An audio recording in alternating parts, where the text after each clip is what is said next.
28వ అధ్యాయం 1వ వచనం.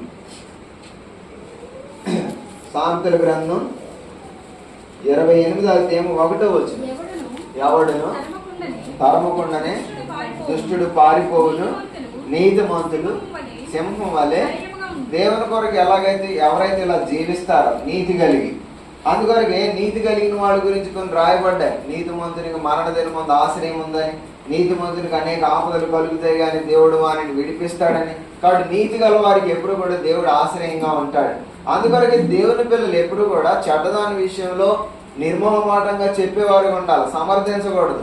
ఆడేమనుకుంటాడు, అన్నయ్య అన్నయ్యవని చెల్లవని తమ్ముడవని ఆడెవడైనా ఖచ్చితంగా మనము ఈ యోహాను లాంటి మనస్తత్వం మనం కలిగి ఉండాలి. చెడ్డదాన్ని ఎప్పుడు కూడా మనం ప్రోత్సహించవచ్చు. ఖచ్చితంగా దాని విషయంలో మనము రాజీ లేకుండా ఉండాలి, గద్దించాల్సిందే, బుద్ధి చెప్పాల్సిందే.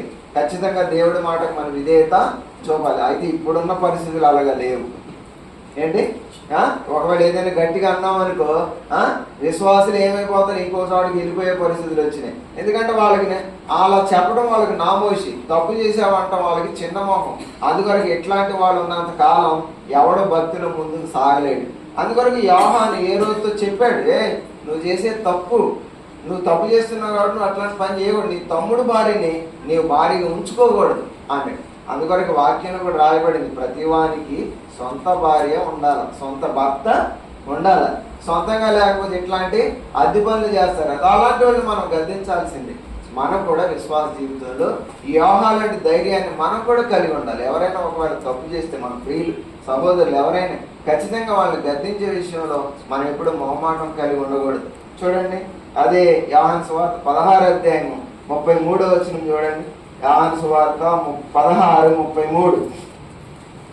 యోహాను సువార్త, నా యందు మీకు సమాధానం కలిగినట్లు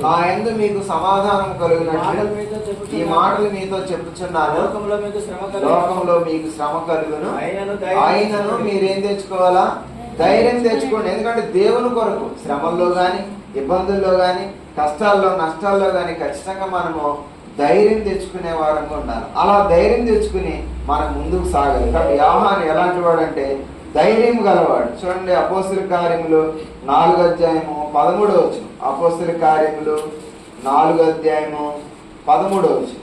వారు పేతురు యోహానుల ధైర్యం చూసినప్పుడు చూసారు, ఇంతకు ముందు పేతురు చాలా పిరిగివాడు, ఒక చిన్న పిల్ల పనివాడు.